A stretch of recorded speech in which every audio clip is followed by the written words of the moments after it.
Now about the Epic of Gilgamesh. Lots of things in this epic can be traced right on through to the Bible. It goes from ancient Mesopotamia on up through Greece and Rome into the Bible. And that's where we get it today. Thank you, Persephone. So, the greatest tale in ancient Mesopotamia was the story of the hero Gilgamesh, two-thirds god in origin, however that could be, says the author, two-thirds. This story had Sumerian roots but was more fully developed into a continuous epic about 2000 BC. Then it spread far and wide. 2000 BC, that's where a lot of the information in the Bible, a lot of the tales and fairy tales and stuff come from. It's 2000 BC, ancient Mesopotamia. Then it spread far and wide. Copies of fragments have been found in Asia Minor and in Palestine. One artistic symbol drawn from it, that of Gilgamesh strangling a lion, was handed down age after age until it appeared on medieval cathedrals in Western Europe. Got that. It says here the Epic of Gilgamesh was essentially a mighty reflection on the nature of man, who strives and creates but in the end must die, the mortality of man. Who, my friends, says Gilgamesh, who is superior to death? Only the gods live forever under the sun. As for mankind, numbered are their days. Whatever they achieve is but the wind. So while they lived, let them at least make a name for themselves. And Gilgamesh ran around doing things, which later on would show up in the Iliad and the Odyssey. So we're going to skip a few pages, and we could go on about the Epic of Gilgamesh. In fact, I was thinking of reading some pieces of it. But this is about the rise of civilization, and we don't necessarily need to stop on one of the early myths and really ogle at it.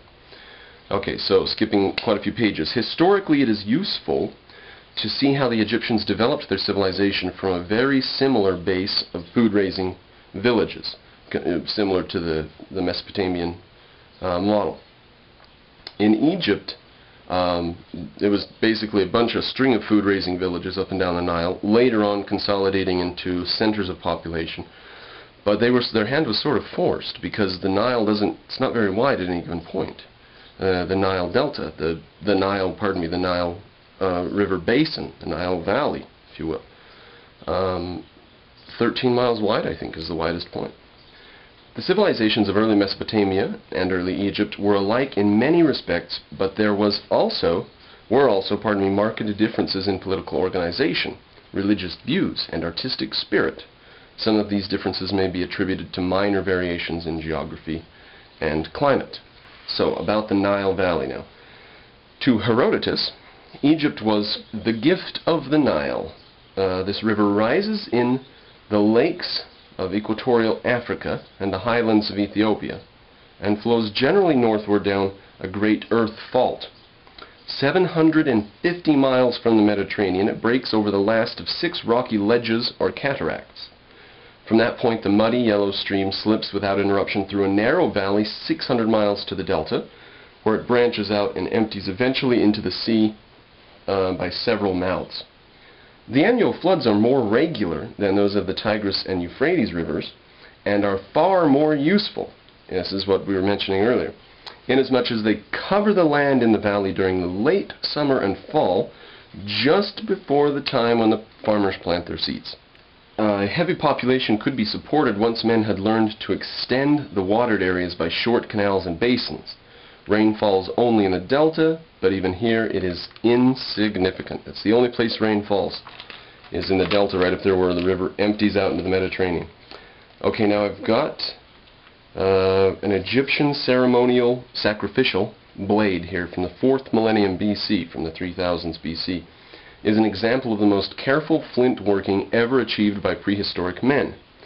The ivory handle shows warriors, and on the lower levels boats, which are like those used on the Tigris River.